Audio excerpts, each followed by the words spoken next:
네, 보이는 것부터 순서대로 한번 해보도록 하겠습니다.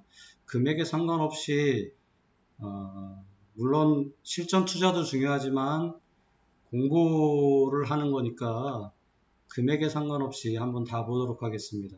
첫 번째, 강남구 청담동 진흥아파트 137제곱미터, 토지지분 76.4 한번 보도록 하겠습니다.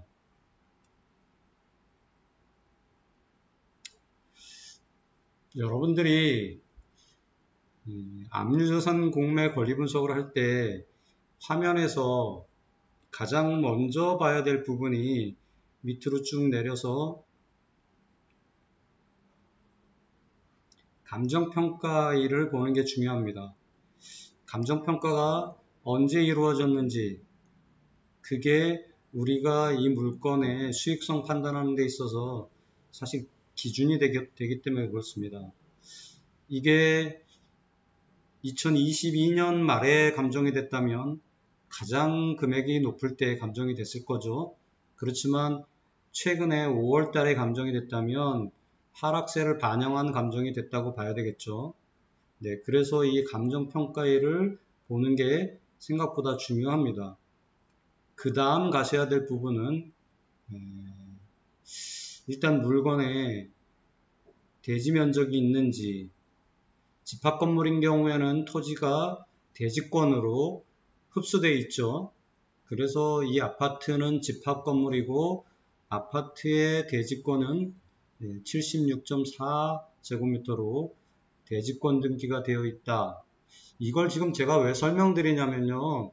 일반 주택인 경우에는 분명히 건물 등기와 그 다음에 토지 등기가 별도로 있게 마련입니다.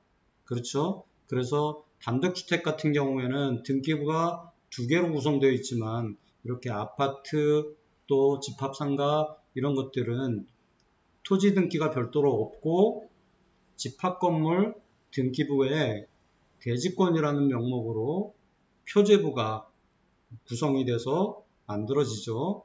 자, 등기부등본은 기본적으로 표제부와 갑구, 그 다음에 을구 이렇게 세 가지로 나뉘는데 집합건물인 경우에는 표제부가 두 개가 됩니다. 기본적으로 아파트 전체 단지에 대한 표제부, 그러니까 몇 제곱미터 땅 위에 몇 동짜리 건물이 있고 몇 층으로 구성되어 있다는 것들이 일단 아파트 전체에 대한 표제부가 나오고요. 그 다음에 몇 동 몇 호에 대한 전유 부분에 대한 표제부가 다시 나오게 됩니다. 거기에 이제 건물의 면적은 얼마고 이 아파트 호수가 가지는 전체 토지 면적 중에 이 호수가 가지는 대지권이 얼마다라고 표시가 된다는 거죠. 그래서 지금 압류자산 공매에는 만약에 이 대지권이 표시가 되지 않는다면 실제로 정말 대지권이 없는 물건이라고 볼 수 있습니다. 그러니까 면적에 대한 부분 반드시 대지 면적과 건물 면적을 같이 살펴봐야 되고요. 이 건물 면적은 우리가 네이버 부동산이나 KB 부동산 이런 데서 볼 때 나오는 분양 면적이 아니고 실제로 전용 면적을 표시하도록 되어 있습니다. 그래서 137.13제곱미터는 전용 면적이라고 보시면 되겠습니다. 자, 이제 감정평가액은 31억 8천이고 아까 감정평가서는 5월 달에 작성이 됐다라는 걸 확인했었죠. 일반 경쟁이죠. 일반 경쟁은 누구나 최고가를 써서 내서 낙찰을 받을 수 있다 이런 표현입니다. 그다음 총액을 써서 내야 된다는 거고요. 입찰 기간 7월 10일부터 7월 12일 월, 화, 수 이렇게 하죠. 자, 아침 10시부터 마지막 날 저녁 5시까지 이렇게 입찰을 할 수가 있습니다. 현재 이제 시작인 거죠. 배분요금 요구 종기일이 적혀 있고요. 최초 공고일자 적혀 있고요. 실제로 이 공매를 대행 의뢰한 곳이 남대문 세무서가 되겠습니다. 공매재산 명세서에 들어가면 체납처분청 이렇게 뜰 수가 있습니다. 체납처분청. 한국자산관리공사에서 이 압류공매를 위임받아서 하고 있다라고 보시면 되고요. 자산관리공사 서울 동부지역본부에서 담당을 하고 있습니다. 조세정리 1팀에서 1588-5321 전화번호는 기본적으로 콜센터 전화번호입니다. 그래서 여기에 전화하시면 이 담당자가 받는 게 아니고 콜센터 여직원이 받게 되죠. 그런 것까지 알고 전화하시는 게 좋습니다. 담당자라고 오해하실 수 있기 때문에 말씀드립니다. 감정가 31억 8천부터 이제 최저가 1회차 공매가 진행되는 거죠.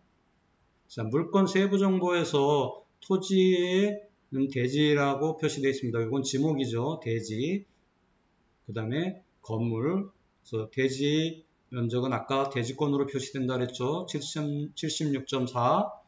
그러면 이 아파트 단지 총 면적은, 땅의 면적은 28,385.6제곱미터인데 그 중에 76.4의 지분을 이 호스가 갖게 된다는 거죠. 그래서 전체 면적이 이거고 몇 분의 몇 지분인데 전체 면적과 분모의 면적이 같으니까 그대로 나눠줘서 없어지고 76.4만 남게 되겠죠. 그러니까 이 1103호가 가지는 대지권의 면적은 전체 28,385.6 중에 76.4의 지분을 갖는다. 건물은 전용 137.13제곱미터다. 이런 표현입니다. 지하철 7호선 청담역 근처에 있다고 돼 있죠. 뭐 상황이야 너무너무 좋죠. 청담동의 진흥아파트 137.13이면 분양면적 50평대 아파트, 실제로 실평수는 40평대, 50평대나 60평대라고도 볼 수 있겠죠. 이건 좀 확인이 필요합니다. 분양면적 평형은. 그렇죠. 실평수가 40평 가까이 되는 거죠. 정확하게 나눠볼까요? 137.13 나누기 3.3058 41평. 그러니까 보통은 42평형, 뭐 41평형 이렇게 부르겠네요. 근데 이거는 지금 전용 면적인 거고요. 실제로는 50평대로 나와 있겠죠. 자, 이제 두 번째, 제가 이제 간평서 봐야 된다 그랬고, 이 내용들 살펴보면서 물건의 기본적인 내용들을 살펴보고, 그 다음에 이제 공동 입찰 가능하고, 2회 이상 입찰 가능하고, 대리 입찰 가능하고, 차순위 매수 신청 가능하다 이렇게 되어 있죠. 공동 입찰 가능하다는 얘기는 여러 명이 같이 입찰할 수 있다는 겁니다. 그러면 낙찰이 되면 그 공동 입찰하는 사람들의 명의로 지분 등기가 된다라고 보시면 되겠죠. 대리 입찰 가능한 경우는 부모님이 자녀들의 명의로 대리 입찰하거나 아니면 또 다른 지인의 것을 대리 입찰하거나 아니면 젊은 분들이 부모님을 대신해서 입찰하거나 이런 것들이 가능하다는 얘기입니다. 두 번째 보실 것, 물건 세부 정보 탭 다음번에 있는 압류재산 정보 탭을 클릭하셔라. 그러면 기본적으로 임대차 정보가 나온다. 그런데 여기에 아무것도 안 적혀 있죠? 아무것도 안 적혀 있는데 전입세대주, 그 다음에 전 땡땡땡땡 이렇게 잡혀 있는데 이거는 말 그대로 캠코 직원들이 업무를 편하게 하기 위해서 자기의 PC에 요 형식이 들어있거든요. 그 형식에 미리 적어놓은 내용입니다. 전입세대주가 있다면 여기다 이름을 쓰고, 여기다 전입세대주라고 쓰고, 그 다음에 이름이 있다면 여기다 이름을 넣겠다. 이런 표현인데, 이게 전입세대주 이렇게 업무 편의상 적어놓은 게, 요게 성명처럼 인식이 돼가지고, 앞에 전만 보이고 뒤에는 별표 표시가 된 거다. 그러니까 이건 결국은 전입세대주 이렇게 적어놓은 그런 아주 의미 없는 이야기입니다. 그런데 초보자들은 이런 글씨도 일단 무섭다. 네, 의미 없는 거다. 네, 그렇게 하시면 되겠습니다. 어떤 분들은, 어떤 담당자는 전입세대주, 전입자, 이렇게 되어 있으면 전땡땡, 이렇게 되어 있을 수 있겠죠. 네, 의미 없는 얘기다. 업무 편의상 적어놨던 글자다. 라고 생각하시면 되겠습니다. 자, 이제 등기사항 증명서 주요 정보를 보면서 우리는 뭘 해야 될까요? 그렇죠. 여러분들이 경매학원에서 공부하셨던 말소 기준권리. 그런데 여기서는 그냥 저는 말소만 중요한 게 아니라 인수도 중요하거든요. 그러니까 굳이 말소만 붙여가지고 말소 기준권리 할 게 아니라 그냥 기준권리라고만 부르시는 게 맞습니다. 그래서 기준권리보다 빠른 권리들은 인수 대상이고 기준권리보다 늦은 대상들은 말소 대상이다 라고 보시는 게 정확한 표현이다. 그래서 저는 기준권리라는 표현을 씁니다. 자, 기준권리가 될 수 있는 것 6가지가 있죠. 6가지. 그 6가지 하나씩 읊어볼까요? 압류, 가압류, 저당, 근저당, 가등기 담보, 그 다음에 경매 개시결정 등기 이렇게 6가지가 기준권리가 될 수 있는 권리가 되고요. 그 6가지 중에 날짜가 가장 빠른 것 하나를 찾으면 되겠죠. 자, 그러면 위임기간 이건 뭘까요? 압류권자죠. 결국 공매를 신청하기 위해서 공매를 위임한 기간이잖아요. 그런데 공매를 위임했다는 건 압류권자인 조세채권자밖에 없겠죠. 그래서 이 위임기간은 가로 열고 압류가 생략되어 있는 거라고 보시면 되겠습니다. 그러면 1번은 압류, 근저당, 근저당, 근저당, 근저당, 근저당, 압류, 압류. 그러니까 지금 1페이지 10개는 다 모두 기준권리가 될 수 있는 권리들이죠. 자, 2페이지에 있는 것들. 여기도 가압류 기준권리 가능하죠. 근저당 기준권리 가능하고요. 가압류 기준권리 가능합니다. 그러면 지금 14개에 있는 모든 권리가 다 기준권리가 가능합니다. 이 기준권리가 가능한 모든 것 중에 가장 설정일자가 빠른 것 찾으시면 되겠죠. 여기는 다 23년이고요. 앞 페이지로 돌아가면 23년, 19년, 2000년 이렇게 쭉 있는데 뭐 볼 것도 없이 1999년 2월 8일이 가장 빠르죠.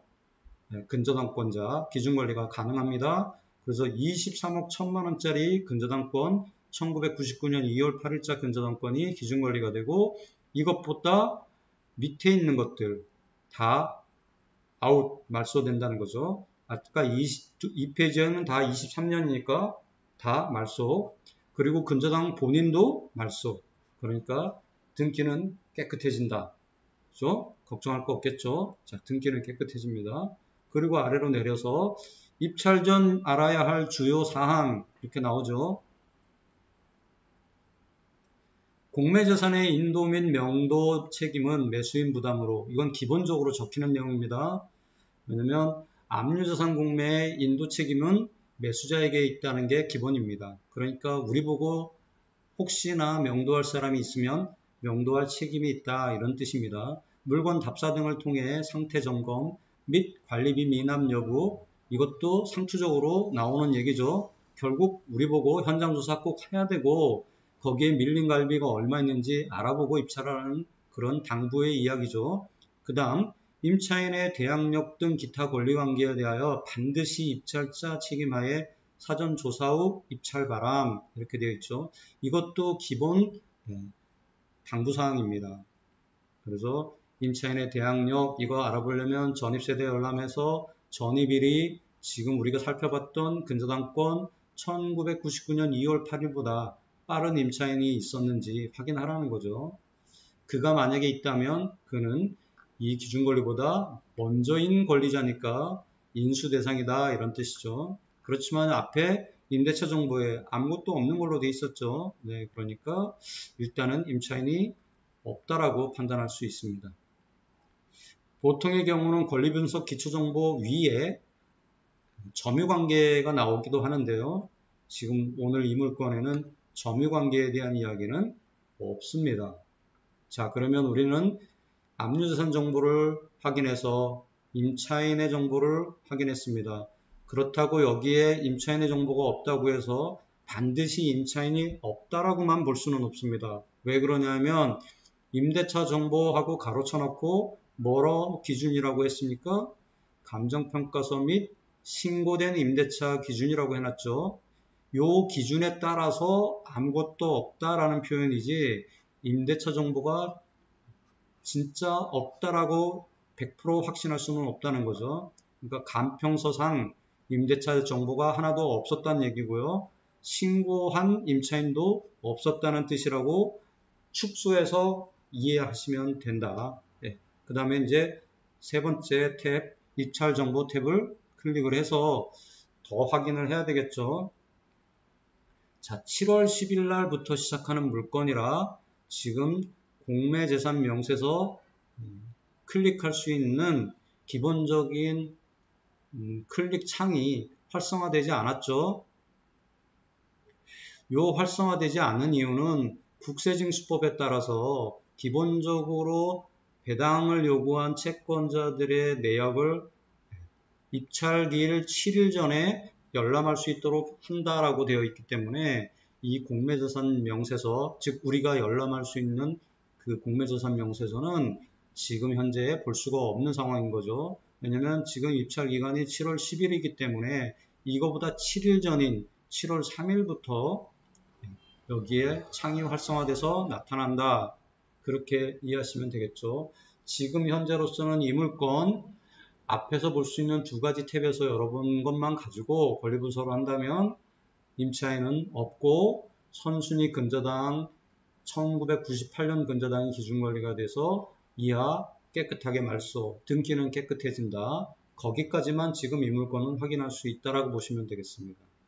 공매자산 명세서를 열어야만 정확하게 또 신고된 임차인이 있는지, 그가 또 배당 요구를 했는지, 그 다음에 어떤 조세 채권자들이 또 배당 요구를 했는지, 근저당권자는 배당 요구를 했는지 안 했는지 그런 내용들을 확인할 수가 있고요. 그 다음에 캠코에서 용역을 의뢰한 현장 조사관들, 그러니까 용역회사의 직원이 이 현장 진흥 아파트를 다녀와서 현장 조사 내용을 그 공매자산 명세서에 기입했는데 그것도 지금은 볼 수가 없는 상황인 거죠. 제가 그 공매자산 명세서까지 열어서 다 분석을 해드리고 싶었는데 오늘 금요일 날 마지막 시간이라 지금 당장 볼 수 있는 물건이 이거는 아니었던 거죠. 그래서 공매자산 명세서를 열어볼 수 없다. 좀 아쉬운 부분이 있습니다. 대신에 감정평가서를 한번 열어보도록 하겠습니다.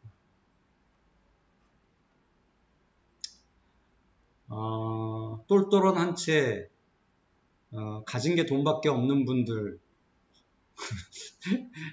요즘 대출이 옛날처럼 그렇게 활성화되어 있지 않기 때문에 사실 30억대 물건을 받아서 30% 40% 이렇게 대출 받으면 입찰하기가 어렵겠죠. 관심이 가는 물건이긴 하지만 쉽지 않은 물건입니다. 그래도 또 가진 게 돈밖에 없는 분들은 있을 수 있으니까 물건에 대한 검토는 해보도록 하겠습니다.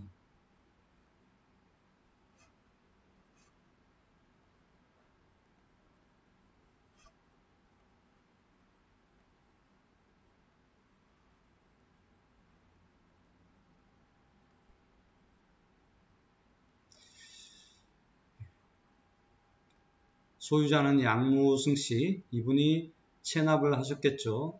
그래서 지금 이제 공매가 진행 중이다라고 보시면 되겠습니다.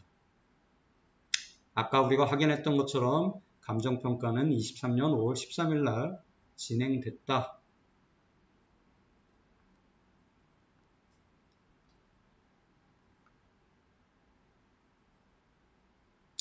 여기도 전유 부분이라고 나오죠. 네, 전유 부분. 근데 이 전유 부분 137.13 외에 지하 1층이 포함 등재되어 있음이라고 되어 있는데 요거는 이제 등기부를 떼어봐야 알겠죠. 지하 1층 8.56이 포함된 137.13인지 137.13 외에 별도로 지하 1층이 따로 등재되어 있는지 등기부 등본이 확인이 필요하죠.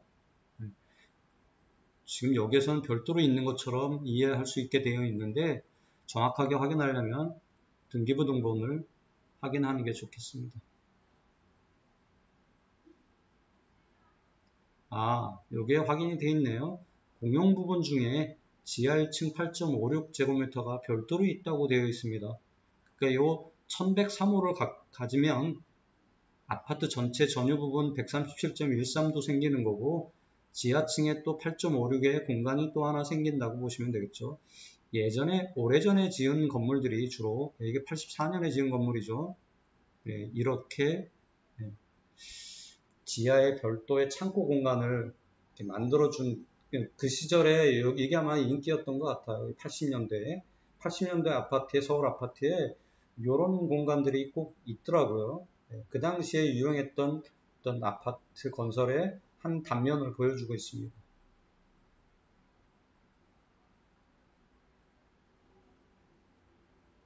(84년에) 지었다면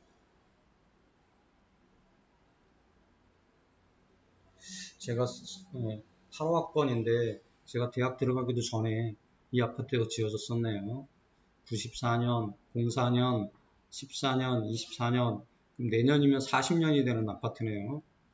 재건축이 진행되고 있지 않을까 싶은데, 저도 이 아파트에서 사실 좀 검토를 안 하고 들어왔기 때문에 이게 진짜 진흥 아파트가 재건축을 진행하고 있는지 그건 좀 정확히 알 수가 없습니다.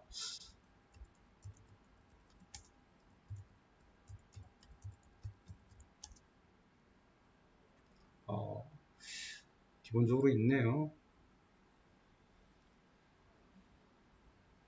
아파트 재건축이 진행 중인가 봐요. 작년도에 썼던 사람들의 블로그가 있는 거 보면 재건축이 진행 중이고요. 투기과열지구 안에 재건축 아파트 단지잖아요. 제가 얼마 전에 유튜브 영상 올렸을 때 투기과열지구 안에 아파트 같은 경우 조합원 승계가 공매일 때 가능하다고 말씀드렸죠.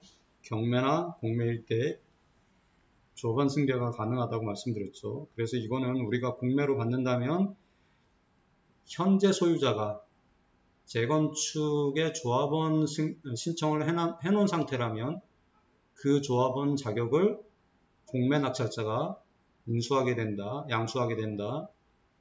그런데 이거는 확실히 알아야 됩니다. 전 소유자가 양무승 씨가 조합원 신청을 안 해놨다면 그때는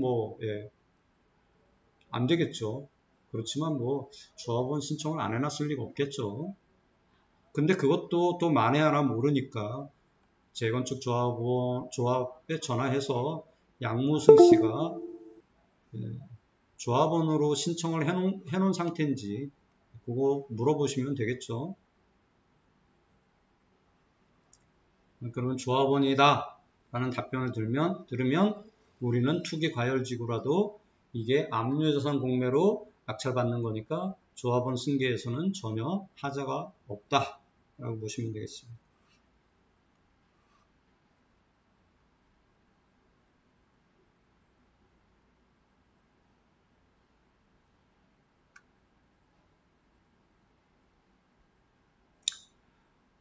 다른 가격을 제가 더 보고 싶은데, 현재 급매물 가격이나 이런 것들을 보고 싶은데, 그런 것들은 여러분들께서 KB 부동산이나 네이버 부동산을 찾아서 확인해 보시기 바라고요. 제가 이 가격을 따로 확인하지 않는 이유는 이게 5월달 감정이기 때문에 지금 시세를 반영했을 거라고 보입니다.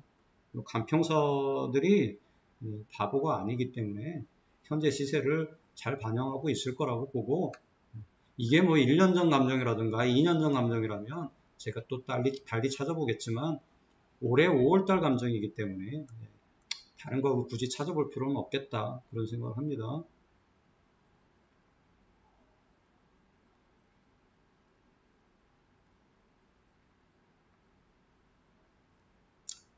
삼종 일반 주거지역에 있는 물건이네요. 역시 주거지역 기본적으로 여러분들 아시죠? 1종 전용, 2종 전용, 그 다음에 1종 일반, 2종 일반, 3종 일반, 준주거 이렇게 되죠. 근데 여기 3종 일반은 준주거 아래에 있지만 기본적으로 재개발 재건축을 할 때 상당히 영향력을 미치는 주거지역이죠. 무슨 얘기냐면 건폐율 용적률이 1종, 2종보다는 높기 때문에 충분히 재건축, 재개발하는 데 있어서 사업성을 높여주는 중요한 바로미터가 돼주는 거죠. 그래서 3종 일반 주거지역은 기본적으로 2종 일반이나 1종 일반보다 재개발, 재건축이 빨리 진행될 수 있는 근거가 돼주는 겁니다.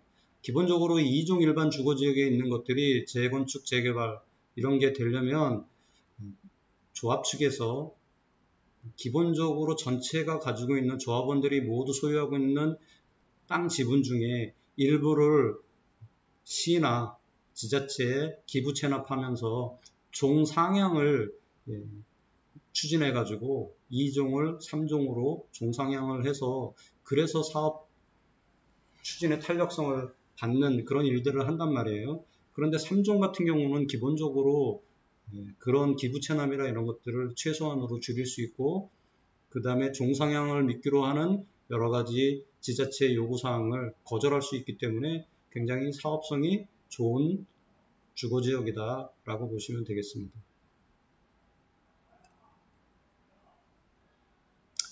청담역 지하철 7호선, 저도 지금 지하철 7호선 어린이대공원역 근처에 있는데 여기서 지하철 7호선 타면 청담역을 가죠. 그 청담역에 근처에 있는 아파트 단지다 라고 보시면 되겠습니다. 네이버 지도를 한번 볼까요?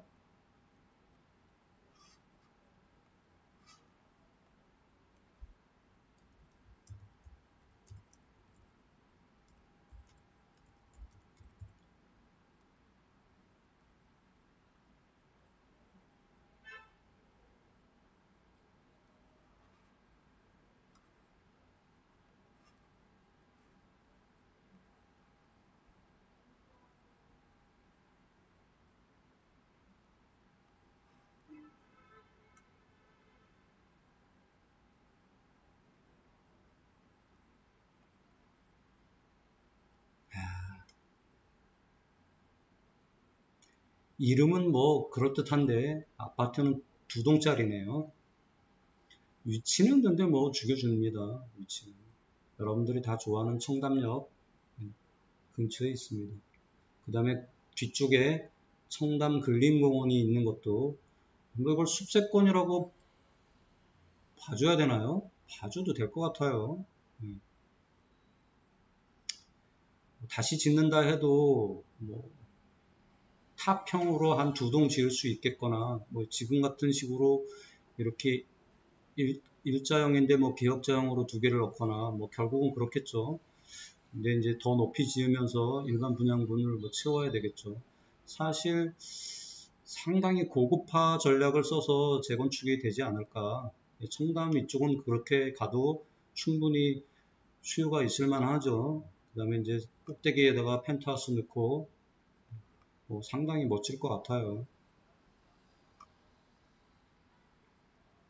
그 다음에 높이 짓는다면 앞에 청담 근린공원이 있기 때문에 높이 짓는다면 상층부에서는 한강 조망도 가능해지겠죠. 상당히 인기 있는 펜트하우스 이런 게 될 수도 있겠습니다.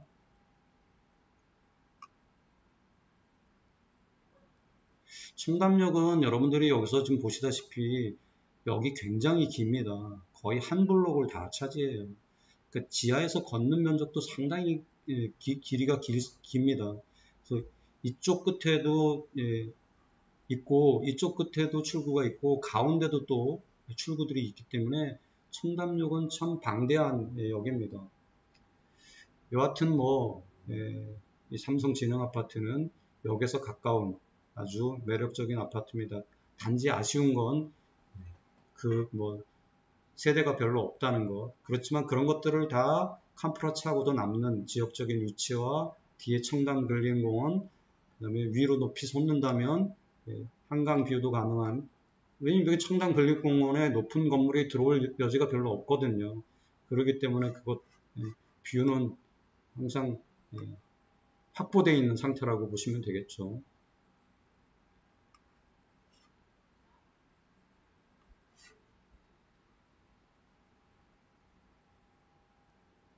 기본적인 내용들이 쭉 있고요.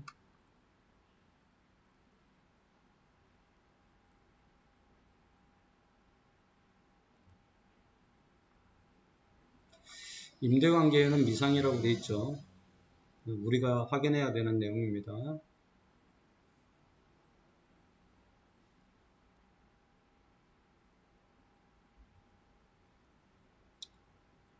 참, 저는 풍수지리는 모르지만 하여튼 배산은 돼 있는 것 같아요. 이게 뭐 옛날엔 산이었겠죠. 지금은 공원이라는 표시가 되어 있지만 여전히 얕은 동산도 될 거니까 배산은 일단 되는 거죠. 임수는 모르겠지만 뭐 풍수지리를 제가 공부한 게 아니기 때문에 그냥 들은 풍으로 얘기해 보는 겁니다. 자, 1103호 보겠습니다. 방이 4개입니다. 옛날 84년도에 지은 건물이기 때문에 기본적인 전형 틀에서 벗어나지 않는 그런 구조로 되어 있죠. 요즘 같았으면 뭐 4베이든지 뭐 3베이든지 뭐 그렇게 했을 건데 예전에는 다 이렇게 지었습니다. 그냥 뺑 둘러서 사방에 방을 하나씩 넣는 구조. 가운데 거실 넣고 주방 넣고 이렇게 했었던 거죠. 화장실, 욕실 2개. 여기는 이제 큰 베란다가 하나 더 딸려 있는 거고요. 그래서 뭐 기본적으로 안방과 안방 안에 있는 욕실, 그 다음에 나머지 방 3개는 바깥에 있는 욕실 하나 사용하는 구조, 그렇게 되어 있습니다. 그 다음에 베란다가 크기 때문에 이 베란다를 활용해서 공간을 넓혀 놓은 것들도 있을 거고, 아니면 옛날식으로 그대로 있는 공간들도 있을 거고, 아파트 호수마다 집주인들이 어떻게 했느냐에 따라서, 리모델링을 어떻게 했느냐에 따라서 갈리겠죠. 그래서 1103호는 실제로 안에 들어가 보지 않고서는 이 베란다들을 어떻게 했는지 현재로서는 알 수 없습니다.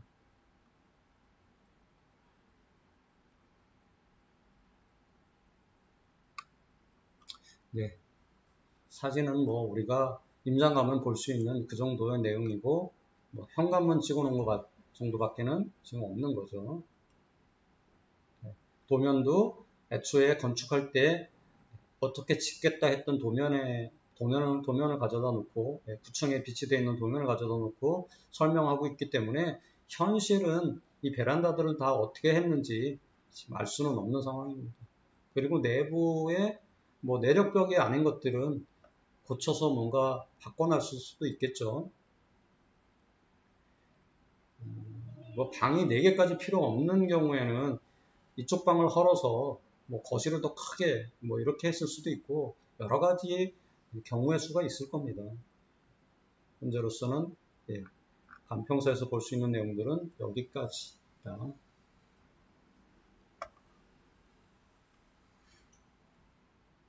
오늘 사실 권리 분석을 해드리고 싶었는데 이물권 입찰정보에 공매자산명서가 나오지 않기 때문에 그걸 해드릴 수가 없어서 약간 아쉽네요.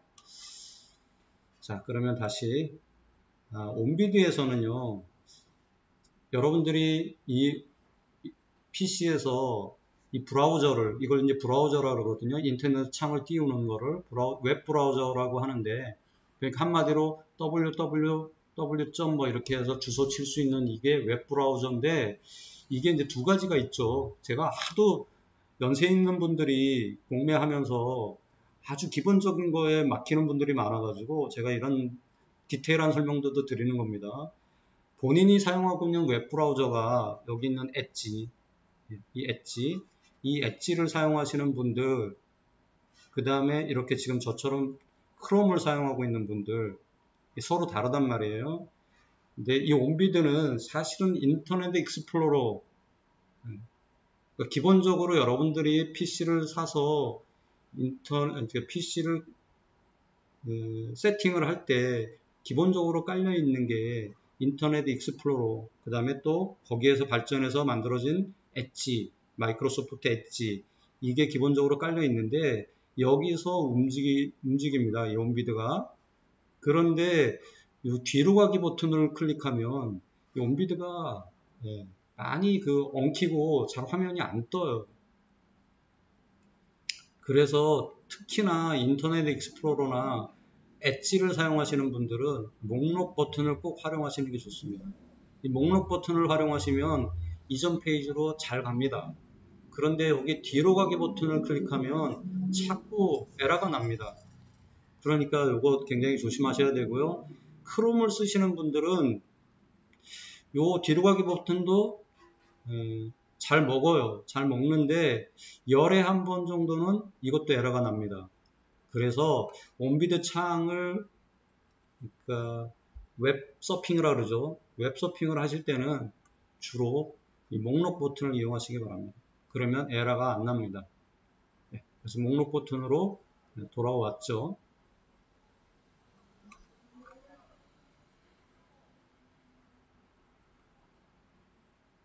그래도 제가 처음에 맞춰놨던 이 상세 조건은 또 사라졌습니다.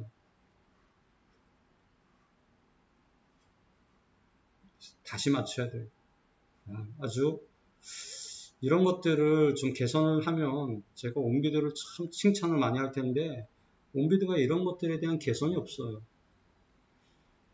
그래서 어떨 때는 살짝 열받기도 하고요. 힘듭니다. 온비드가 개선해야 될 게 정말 많은데 예전에는 제가 참 전화해가지고 컴플레인을 많이 했는데 요즘은 그것도 지쳤어요. 변하는 게 없어. 전화를 해도. 그래서 요즘은 제가 아예 포기를 해버렸어요. 온비드처럼 진짜 업데이트가 안 되는, 업그레이드가 안 되는 참 처음 봅니다.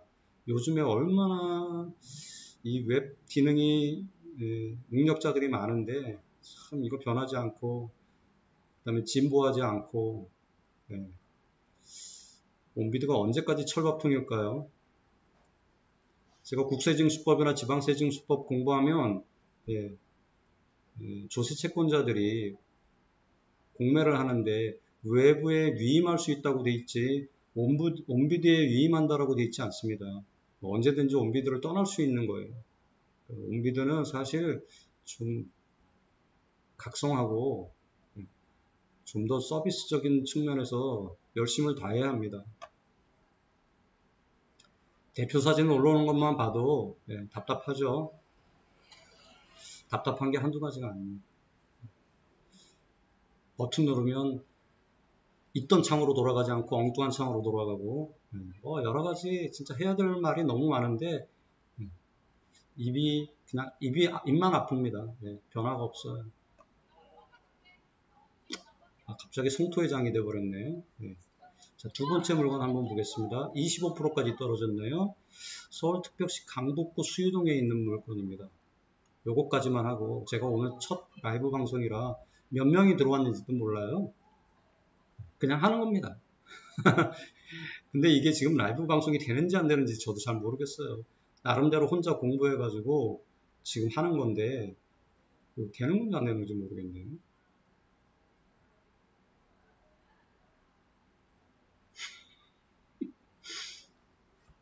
안 되는 거라면 제가 녹화 버튼도 같이 눌러놨기 때문에 녹화 영상을 올리도록 하겠습니다. 이 아파트는 1층 105호로 되어 있네요. 54.15 뭐랄까 20평대 아파트겠죠. 4억 4백만원 감정돼서 현재 25%인 1억 100만원이 되어 있네요. 자, 이렇게 25%까지 떨어졌다는 얘기는 그렇게 가격이 저하될 만한 사정이 있었다고 봐야죠. 그 사정이 뭔지는 한번 보면서 검토를 해보도록 하겠습니다. 아까 제가 말씀드렸던 거 면적 살펴보고 대지권이 있는지 꼭 확인해보고 그 다음에 쭉 내려서 감정평가일이 언젠지 확인하라고 말씀드렸죠. 작년 11월입니다. 가장 가격대가 높은 시절에 감정평가가 된 금액이니까 이 4억 4백 신뢰할 수 없는 감정가격이죠. 그렇지만 어쨌든 현재 가격이 1억대까지 떨어져 있으니까 그래도 관심은 분명히 가는 물건이죠. 자, 그러면 두 번째 탭을 열어서 압류재산 정보를 열어보겠습니다. 선순위 임차인이 있을 것 같은 모양새를 띄고 있죠. 우리는 이 임차인의 기본적인 전입일을 확인해서 임차인이 선순위 대항력이 있는 임차인인지 확인해야 될 필요가 있죠. 자, 21년 6월 30일 날 전입을 했고 21년 4월 3일 날 확정이자를 받았네요. 보통의 경우는 어떻습니까? 전입일과 확정일이 같거나 아니면 전입일보다 확정일이 늦은 게 평범한 상황이겠죠. 그런데 이분은 전입일보다 확정일이 빠릅니다. 이거 언제 이런 일이 발생할 수 있나요? 제가 요 두 날짜만 보고 이렇게 유추해 볼 수 있습니다. 21년 4월 3일 날 계약서를 작성했습니다. 왜냐하면 확정일자는 계약서 없이는 찍어줄 수가 없는 거기 때문에 확정일이 이날 있다는 얘기는 이 날짜에 계약서가 존재했다는 걸 의미합니다. 그러면 이 날짜에 계약했겠죠. 계약하고 잔금을 6월 30일 날 치른 거예요. 잔금을 치러야 그 다음에 가서 전입을 신고를 하니까요. 그런데 이 사람이 4월 3일 날 계약만 치르고 이 계약서를 들고 바로 주민센터에 가서 확정일자 찍어주세요 이렇게 된 거라고 봐야죠. 전입신고할 때만 확정일자를 찍어주는 게 아닙니다. 계약서가 있으면 확정일자는 언제든지 찍을 수 있습니다. 자, 그렇게 되면 이렇게 확정일자가 전입일보다 2달도 넘게 빠를 수가 있습니다. 그렇지만 이 확정일자가 효력이 생기려면 언제 효력이 생기나요? 계약력을 갖춘 다음에 확정일자를 받아야 효력이 생기죠. 이 두 가지가 함께 있어야 효력이 발생된다니까 이 확정일자의 효력은 전입일의 다음 날인 6월달은 30일까지 있죠. 그렇죠. 7월 1일 날 발생합니다. 전입일의 효력도 7월 1일 날 발생하고요. 확정일자의 효력도 7월 1일 날 발생합니다. 이해되시죠? 왜 그러냐면 대항력은 그 다음 날부터 효력이 발생하는 거죠. 그러니까 7월 1일 날 효력이 발생합니다. 그러니까 대항력이 갖춰져야만 확정일자도 효력이 발생하니까 결국은 동일하게 7월 1일 날 전입의 효력도 발생하고 확정일의 효력도 발생한다. 그러니까 쓸데없이 먼저 받아도 큰 의미 없다라고 보시면 됩니다. 그렇지만 이거에 대해서 공부를 자세히 하지 않은 사람들은 그래도 이거를 하루라도 빨리 받는 게 뭔가 나한테 유리하지 않을까? 뭐 이런 생각을 가지고 하는 거죠. 뭐 나쁘진 않습니다. 안 받는 것보다 훨 나으니까 받았습니다. 저는 요즘엔 부동산 거래 신고 등에 관한 법률에 의해서 이건 이제 주임법에 대한 이야기인데 부동산 거래 신고 등에 관한 법률이 개정되면서 요즘 젊은 사람들은 임대차 계약을 하면 부동산 중개업소에서 부동산 거래 신고를 위임받아서 대신할 수 있는 상황이 되고 그렇게 부동산 거래 신고를 하면 확정일자가 자동 부여되도록 법이 개정돼 있죠. 요즘 같은 경우에는 확정일자를 따로 가서 찍을 필요가 없습니다.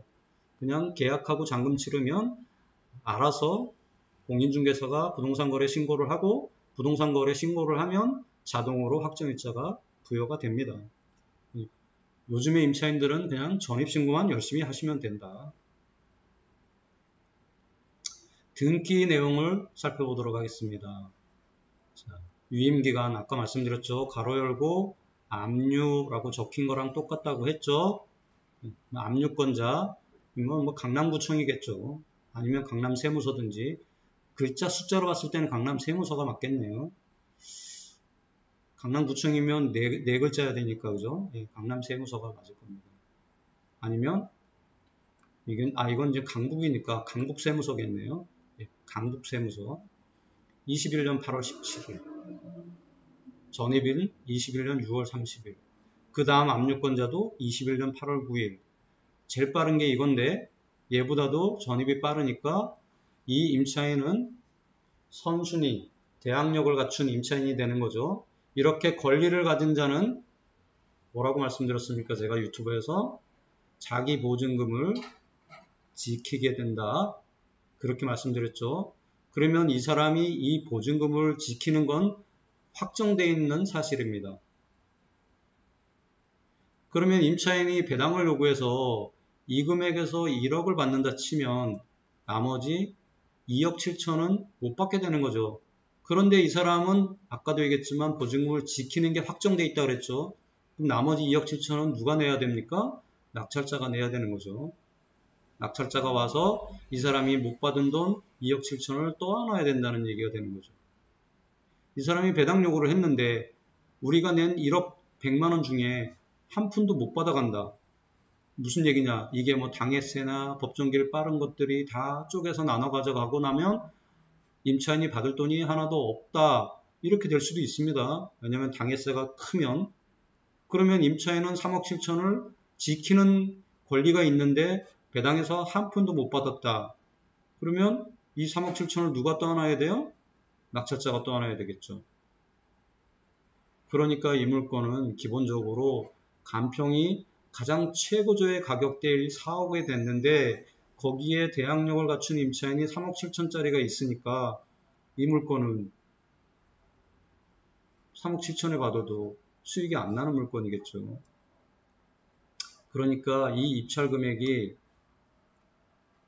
1억 100만 원이어도 하나도 매력적이지 않은 물건인 거죠. 이 물건도 아직은 월요일날 돼야 공매자산 명세서가 뜨겠죠. 지난주에 보신 분들은 여기에 공매자산 명세서가 있었을 거예요. 그걸 보시고서 이 물건을 평가를 하실 수 있었는데 요게 요 물건의 입찰 기일인 28일이 지나고 나면 그 공매자산 명세서가 사라져요. 그리고 다음 차수인 이 물건의 7일 전인 7월 3일 날 다시 여기에 공매자산 명세서가 뜨는 거죠.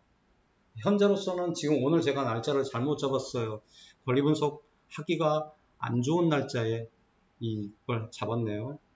그래서 제가 이렇게 실시간 이거 지금 하는 거는 여러분들에게 실시간 유튜브를 하고 싶어서 사실 요거 시작 버튼 누르기 전에 상당히 공부를 했어요.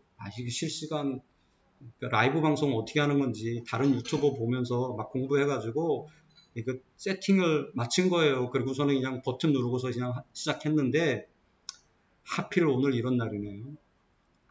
오늘은 권리 분석을 해드릴 수 있는 물건을 만나기가 어려울 것 같아요. 그래서 이 정도에서 일단 멈추고 저의 라이브 방송, 이건 테스트 방송입니다. 사실은 테스트 방송을 마치고 끝내도록 하겠습니다.